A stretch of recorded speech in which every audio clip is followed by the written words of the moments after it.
Alright, hello everyone, and welcome back to the Nationals Series in MVP Baseball 2005.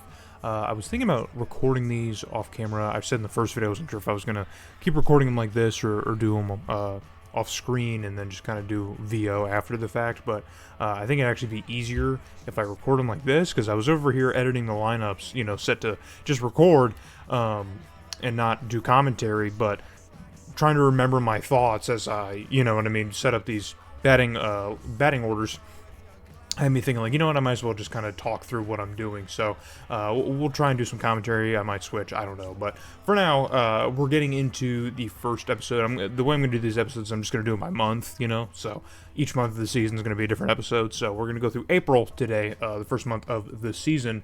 And I'm going to try not to do any or too much knee-jerk stuff as far as call-ups and send-downs go.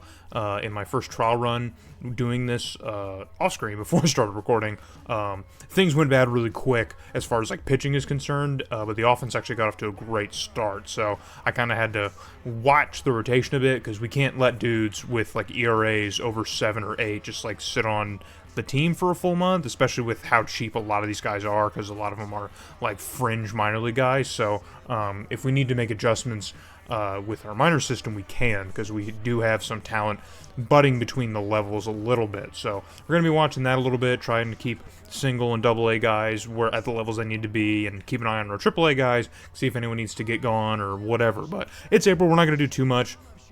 And so we're going to get into the batting orders. So the big thing here with DH, we play in the National League, so we don't have to worry about DH too much.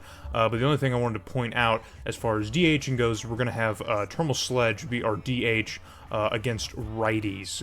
He's got pretty good power in contact against them, and all of our other best players against righties and lefties are all like position guys. So there's not really like a bench guy or just an odd guy out who can also hit pretty well that we can put in the DH spot. So this team's not built for that, because we don't do that often. But I know from having played this before, I think there is like an American League road trip that the Nationals take to the like out west. I think they play the Athletics and the Rangers like back to back, and maybe even the Angels. So we're going to need to have those lineups at least set. So this is kind of how it goes. There's a good composition of lefties and righties all throughout this roster, so I tried being a little bit mindful of that, but not too much. So without DH, though, this is the big thing here. So we're going to have Endy Chavez hit off, because he's got some really good contact, some of the best contact on the team against righties, so I'm just going to have him bat leadoff, also because he's fast, so he can hopefully get on base at a pretty good clip and be pretty quick, and he's also a lefty. So and then Jose Guillen is going to be second in the order, because he's got similar contact, but he can hit for a little bit of power as well. So Jose Vidro is a switch hitter, and he's got a better contact of all three of these dudes. It also has pretty decent power, so I'm trying to keep the power guys away from, or I wanted Endy Chavez to lead off because of his contact numbers. He's probably not going to hit for a ton of power in that leadoff spot, but if he can get on base along with Jose Guillen, and then we can rely on Jose Vidro and Vinny Castilla, who have pretty good power against righties, to kind of bring them in, then I feel like that'll be really effective, a really effective 1 through 4 in the lineup. So Christian Guzman, who already in the game automatically is like the 1 or 2 hitter in like both lineups for this team. I can't fully understand why. I mean, he's got good contact against lefties, so he's going to be probably our leadoff guy against lefties. But against righties, he doesn't hit that well. So I can't really understand keeping him that high up in the lineup. If he hits well in the spot, then maybe we'll move him up. But for now, I'm going to keep him somewhere in the middle, because he's got good speed. So if he can get on base, he should be very effective for us on the base paths. Brad Wilkerson has good power against lefties, but not great contact, so we're going to keep him a little bit further down, because if he gets a hold of one, then we can expect good things, but I'm not going to expect a ton of hitting from him in this lineup here. But yeah. And then I put Jamie Carroll, who was on our bench. I put him actually as our starting first baseman against righties, because he's got good contact against righties. So hopefully going to try and put him here in the bottom of the lineup, just to kind of give the back half of the order a little bit of a surge here, because we got all of our contact guys up here at the top, and then we don't have a whole lot down towards the bottom. So if Jamie Carroll can get on base, and then we can get through Brian Schneider, our catcher, and then maybe get up to Chavez or Guillen, we might be able to bat in Carroll. So if the order plays out like that. So But yeah, so that's going to be our lineup against righties without DH, and then again with lefties with the DH. The only difference here is we're going to put Will Cordero. We don't really have a ton of guys who can hit lefties super well. I'm already recognizing that might be an issue moving forward with this roster, is we don't hit lefties extremely well, and Will Cordero was the only player really between the bench and the starting lineup who has decent enough numbers against lefties where maybe we could just slot him in there as a DH. On the rare occasion we play an American League team and would need to do that. So okay, so without a DH, Christian Guzman is our leadoff hitter. He's got 92 contact. That's easily the best on this team. We're just going to strictly rely on that, and of course his speed, so he should be really effective for us in that leadoff spot against lefties. Nick Johnson also has pretty great contact against lefties as well, so we're going to put him in that 2 spot. Directly behind Guzman, and then Jose Guillen, really just a solid all-around hitter for this team, man. He's an underrated guy. I think the auto lineups had him somewhere towards the bottom, but this guy hits pretty well against both handedness, so we're going to rely on him again in this 3-hole, and then Castilla with his power is going to really try and hopefully surge us a bit in that cleanup spot. So Brad Wilkerson has consistent numbers as well against lefties, so he's going to sit right here. He might be a better cleanup guy than Castilla would be. I guess we'll just watch closely and see how that plays out. Yeah, so and then Jose Vitor is going to sit down here. He's got decent enough contact, I guess, but just not that great compared to all the guys in front of him. Andy Chavez can't really hit well at all, but like I said, there's not a lot of guys on this team that can hit lefties well, really at all. So I don't really have a reason to keep him out of the lineup. Like Will Cordero can't take that spot. Of course, neither can Jamie Carroll. They're both infielders. But Termal Sledge has similar numbers to Chavez against lefties, and Jeffrey Hammonds also doesn't have great numbers. He's got better power, but that's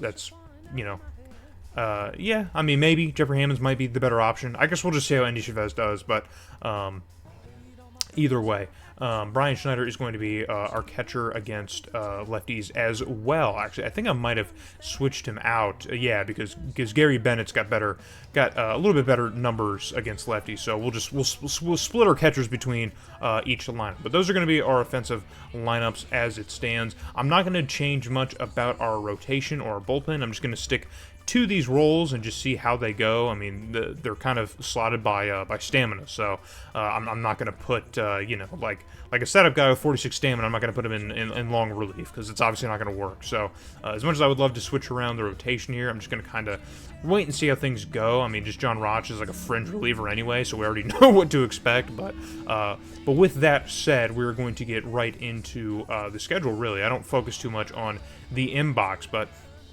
So I'm going to sim through our first series against the Phillies here, and yeah, we'll kind of go series by series is how I'm going to sim it, so I can make slight adjustments here, and I'll probably edit a lot of this out, and I'll just cut back in if there's any changes or anything I need to make. So we'll get through our first series now. Okay, so our first series of the season, we do lose. But we do manage to get a win, a 9-6 win in the series finale.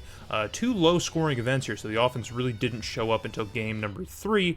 But hey, a slow start to the season. I'm not going to look too big into that, and at least our pitching was able to keep the scores at least close and a little bit low here. So a 2-run performance and a 4-run performance from our pitching staff is fine. I'll take that. But things kind of got out of hand in Game 3. So we're going to move down now to Miami and take on the Marlins in Series number 2. All right, so already another series lost here, and in Game 1 of the series, things got way out of hand as the Marlins dropped 12 runs on our heads here. Things were a little bit closer in Game number 2 and also 3, but we managed to win Game number 3. So we're already not showing up in the first 2 games here.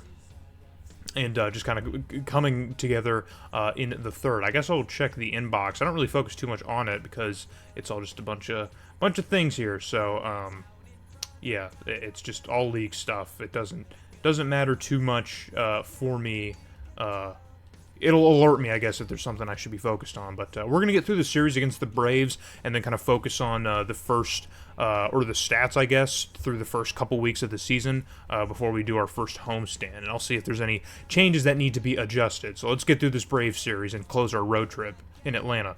All right, so our first series win comes in Atlanta against the Braves. We take game number 1 in a close one, lose another close one in game 2, and then put up 7 runs in game 3 to beat the Braves. So, with our first road trip of the season done, I am now going to look here at our rosters and see exactly how everyone has been doing. We'll look at batting first. Well, first, I guess we'll look at these numbers here. So early on in the season, it looks like our pitching is coming in at 29th in the majors. Our offense is at 18th. Fielding is also at 18th. And base running, we're at 9th. So we seem to be a pretty good, decent team on the base path, which is kind of how I set up the batting orders. But it doesn't seem like we're getting a whole lot of production from our offense. So Andy Chavez in the lineups, in the leadoff spot, sorry.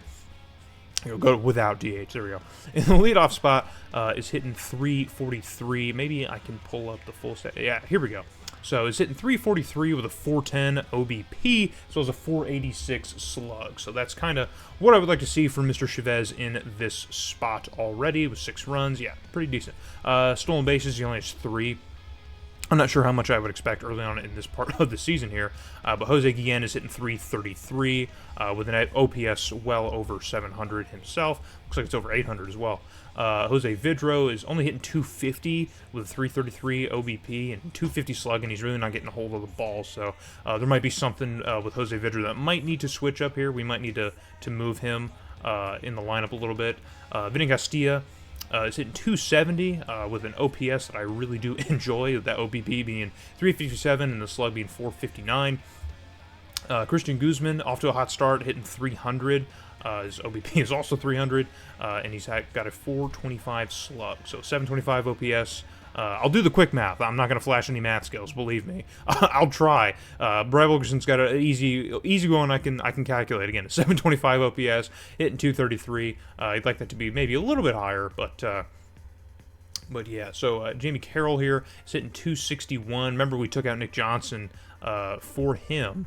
And looks like his OPS is just about over 700. So yeah, I mean, nothing too bad, I guess, so far from everybody. I mean, there's nothing too terrible, I guess. There's not a guy who's like really struggling to hit. I guess Brad Wilkerson is. His average is pretty bad, but it still looks like he's getting on base at a really decent clip. Which is a pretty good thing, I guess, to have. So if you can get that average up a little bit, things would be okay. Same with the slugging; he's not really slugging all that well. So yeah, we need that to change here. And I guess take a look at the lefties a little bit. It's about the same numbers here. I guess Nick Johnson's hitting pretty well in that role here. He's got an OPS well over 900, so that's good for him. He's hitting pretty well, and then yeah, I mean, I guess that's about it. And then Gary Bennett is doing well with his opportunity, hitting 333 with an OPS. Almost at 800, I think. So looking at pitching now really quickly. So Livian Hernandez has an ERA well over 4 with only 3 strikeouts to 6 walks. That's a terrible start here. It looks like 11 innings pitched, maybe 2 or 3 starts he's had so far. Yeah, about 3 starts probably. So yeah, that's not good. If I could, I wish I could go game by game. I don't think I can look at the game stats because that would be a really easy way to kind of watch how these guys are doing. But yeah, so we're gonna try and do the math, I guess, with innings pitched here and figure this out early on. So Tony Armas Jr. is off to a really good start here in 14 innings pitched. He's got an ERA under 2 with 8 strikeouts. So this is a bright spot, I guess, right here. Zach Day, however, has in just what is that? Maybe yeah, it's got to be about 2 starts maybe, with an ERA at 9 even. So he's got a 9 ERA. 4 strikeouts to 4 walks. So it looks like walks are a bit of an issue here on this team. Tomo Oka has a ERA over 10 in just 9 innings pitched. So that is just brutal. Brutal. At least he has more strikeouts than walks, which you can't say for everyone else. And then John Roush with an ERA over 9. So I'm going to take a breather on this rotation here. Hopefully these numbers get a little bit better. Claudio Vargas also has an ERA over 10 and just 5 innings pitched. A lot of zeros here. I'm not sure if these guys have even touched. Yeah, in 6 innings. Joey Eiskin has a 0 ERA and in 3 2/3 innings pitched. Joe Horgan also has a 0 ERA, so that's pretty decent. TJ Tucker with a ERA under 1 and 11 innings pitched. It looks like our bullpen's actually holding up pretty well, which is a part of the team I thought would really struggle they've actually been pretty good for us. And then in 3 innings pitched for Chad Cordero, our closer, he also has a 0 ERA. So a lot of this will not hold. A lot of these guys will get really bad here. But only one bullpen arm that's really completely fallen apart. I guess we'll take that. So we really need the starting rotation to kind of step up and get their S together. But for now, everything seems to be holding up okay. So we're going to get into our first homestand here. We have the Diamondbacks and then a 2-game set against the Marlins and the Braves. So I will come in or come back after we get through this homestand, and again, we'll look over the rosters. Alright, so we are back now. The wheels have started to come off as we have mounted a 5-game losing streak here. This homestand, our first homestand, was an absolute disaster. We went 1-6 in this homestand here, dropping us to a 5-11 record in April already. So, yeah, things are not working well here, I guess. We'll look at the league stats where we're at here. So, our pitching is firmly held at 29th here. Our batting has dropped to 21st along with our fielding, and our base running has moved down to 8th. So, we're still a good team on the base path, but it looks like we're struggling even more to get on the base path. So, it looks like maybe something is going to need to be done as far as batting order is concerned here. I still see some decent numbers that I like here.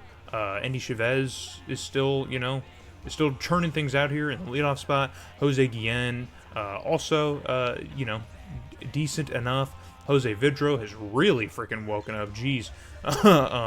And Vinny Castilla here, only 2 home runs. We definitely need more from him. He's not slugging very well at all. Vinny Castilla, again, is the veteran presence on this team, so if there's a way to move him or a reason to move him, we most certainly will. Christian Guzman is really off to a great start here. It doesn't show splits, I don't think, which sucks. It shows the batting charts, but yeah, but it seems well, I guess the hot and cold zones we can kind of use as split. So it looks like he's hitting very well against lefties, but not so much against righties. So which is kind of what we thought. But his numbers are misleading because it seems like all around he's just absolutely tearing the cover off the ball, which I guess he is, but.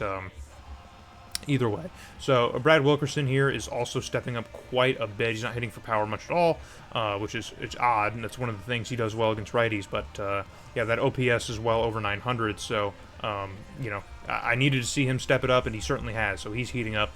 He might need to move a little bit higher in the lineup. I might do that. I might switch him and Castilla here and see if that produces a little bit more for us. And then Jamie Carroll, numbers are trending not in the great. He's hitting for average, certainly, but that's really all I can say. The other numbers aren't all that great. And then Brian Schneider also isn't hitting super well either. I'm not surprised. So we got to get back in the win column, though, so we got to figure something out, man, if we can. We really do. Nick Johnson has kind of fallen off as well. He's not hitting super well either. There might be someone else we need to move into that spot who maybe could hit a little bit better. Let me look at his charts here, the little batting charts here. So he seems to be hitting really well against righties, which we don't have him primarily doing, but he does not. He hasn't been hitting super well against lefties, I guess. Yeah, he might need to move down. I don't know. His numbers indicate that he'd be a good guy against lefties, but maybe perhaps no. But yeah, so looking at Vidro here, yeah, I gotta remember where we're at here. So yeah, I'm not sure if there's anyone who might be a little bit better. I don't know. I'm not sure what to do with the lefty lineup so much, but we got to look at pitching now as well, because that's a big thing. So Living Hernandez's ERA has raised about a half a run here. It was about 4.77 last time we checked in. It's about 5.50 now, getting close to that. Yeah, not good. Tony Armas Jr.'s ERA is still respectable. It's still in a good spot. Remember, it was sub 2 last we checked, and it's still just a little over 3, so that's good. The walks are kind of high, but Zach Day, that ERA is at 7.90 now. Not good. Tomooka here, the ERA well over 9. John Rauch got the ERA down to 7.20. Just, yeah, not good stuff here. Claudio Vargas still holding an ERA over 10. Joey Askins up to 3 now. Joe Horgan just under 3. Still, these are good numbers. I'll take these numbers. Luis Ayala has been blown the hell up. ERA over 10. Him and Vargas have the same ERA. Just terrible, nasty stuff. We do not like to see that. But Chad Cordero, I guess, hasn't really gotten an opportunity. He's still at 3 2/3 innings. So I guess we haven't been in many closing situations where it's really mattered. So if by the end of the month the pitching still looks about the same. Calling up and sending down is really going to be the only options we have. So I'm going to sim off these last couple series here in April, and it's going to kind of close things off. So let's get through that now. Alright guys, well things did not get any better, really at all. The lost streak continued into a sweep at the hands of the New York Mets, and then we dropped another series against the Phillies, all close games, and we just managed to win 2 of 3, or lose 2 of 3 of them, and then we closed off the month by losing the first 2 games of a 3-game set against the Mets that ends today in May. So an absolute disaster of a start to the year. In my first attempt at doing this, I think the Nats stayed around 500 in every month that I did. I did not have like a complete fall off, and I did a lot of the same stuff, moved the lineup around about the same way, and so yeah, the sim is just not being kind to me as we have ourselves one seismic losing streak just cemented in the middle here. What is this? This is a 1, 2, 3, 4, 5, 6, 7, 8, 9, 10 game losing streak that we just have in the middle of April. So I guess I'll look here through. I mean, yeah, I don't even know what's in the inbox. Telling me to suck, maybe? I really don't know. But yeah, so one more time, we'll look here in the roster.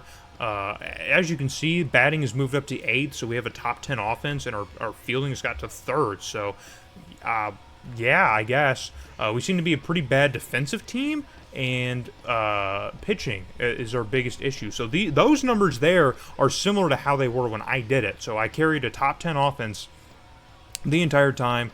Same with base running, and then fielding wasn't nearly as bad. It wasn't close to 21st. I think it was over 10, but it wasn't anywhere close to bottom 10. So yeah, that's confusing. We might need to make some defensive adjustments because I have a lineup that's really based around the best possibilities for hitting, best potential for hitting, but not defense. So there might be some better defensive players that we could maybe look for. But again, this bench is bad. We have a terrible bench, so I don't know who would be a huge upgrade from our guys here if they're not playing good defense. So Andy Chavez's average is dropped to 276 now.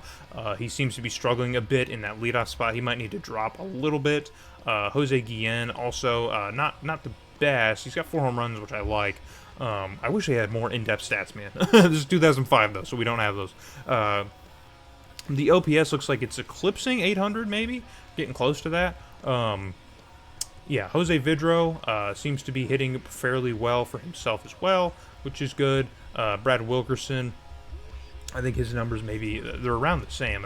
They might have dropped a little bit since I moved him into that spot. Christian Guzman is still hitting really well, man. If he continues to do that through the first couple series in May, I'll have no choice but to move him up regardless and just have him be like an everyday hitter for both sides, because he's clearly proven that he can do that. So Vinny Castilla seems to be a lot more productive now, hitting further back in the lineup. He's got 5 home runs now, and he's slugging a lot better, so it looks like moving him down might have been the best thing for him. If this lineup is working, because remember, our offense has surged up now to the top 10, so if this is working, then I'm not really going to rock with too much here. But Jamie Carroll, you got to hit a little bit better if you want to stay in this lineup, because I will happily start Nick Johnson every day if I have to, but Nick Johnson's numbers aren't a whole lot better. Will Cordero is also hitting not very well. These numbers indicate that he hasn't played a lot, though. It doesn't say how many games he's played this year. Does it? No, I don't think it does, because, yeah, this is very clear he hasn't played that many games. So, yeah, he's only played with DHs, so I don't think we have...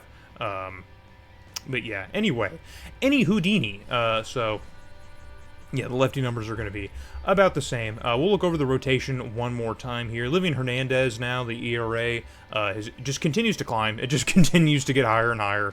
About a run every time we check in. Tony Arms Jr. still keeping that ERA right around the low 3s, so that's pretty cool. Zach Day ERA is back over 10. Tomo Oka's ERA is around 8, and John Rauch's ERA is over 9 again. So we only have a single starting pitcher is the problem I'm seeing. We'll cover this in the next video, though. We'll talk about it. So, Sunwoo Kim ERA is under 3. Claudio Vargas has got his ERA under 10, but it's still in the mid-9s, which is bad. Joey Eiskin here is an ERA under 3, so does Joe Horgan still, which is good. I like to see that stuff. Ayala has got the ERA to 5. And then Chad Cordero's got an ERA in the low 3s now. So Bullpen is still holding up fairly well. I think it's probably the only reason why we don't have the 30th pitching staff in the majors. But either way, the last thing we're going to do before I get into the May video, or close this one out here, we'll look at the standings after just one month. So in our own division, we of course hold the worst record, because of course we do, by a pretty wide margin. We're already 9 games out of it. It's about done. But the Mets and Phillies are tied here at the top of the division here. The Mets are on a 4-game win streak, thanks to us. And the Marlins and Braves are behind them. In the AL West, the Angels are leading things. They are 500. It's a pretty bad AL West. There's only 4 teams here, so pretty easy race for one of these teams if they just want to surge out and take it. In the AL Central, the Twins are off to a pretty good start here. They're 8 games over 500, with the Tigers and Indians directly behind them. The Royals at 500, and then the White Sox off to a pretty bad start. Pretty sure this is the year that they won the World Series, is it not? So, interesting. In the AL East here, the Blue Jays and Yankees are off to pretty decent starts here. The Blue Jays, though, are considerably ahead here by 2.5 games. With the Red Sox also above 500 here by 4 games, and then the Devil Rays and Orioles off to pretty bad starts as well.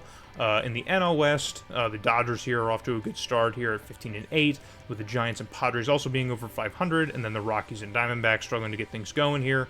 And then in the NL Central, the loaded division in this format of the league here, the Pirates, Cubs, and Cardinals are all over 500 here, 1 through 3, and then with the Reds and Brewers kind of just behind them, and then the Astros are off to a pretty bad start. So that is going to be your look at the MLB through the first month. When we get back in the next episode here, we're going to be taking on the month of May. Hopefully have a better May here. I like how the game shows your record for the month rather than just overall. So we went 6-18 in April. Hopefully we can expound on that and get a little bit closer to 500. One of our goals is to have a average like a win percentage of like 480, so we need to be pretty darn close to 500 if we want that. We really can't have like a disaster season in our first year. I at least want to win like 70 games if possible. So but we're going to go over May in the next episode, so I hope to see you guys there here when we take on the Nationals.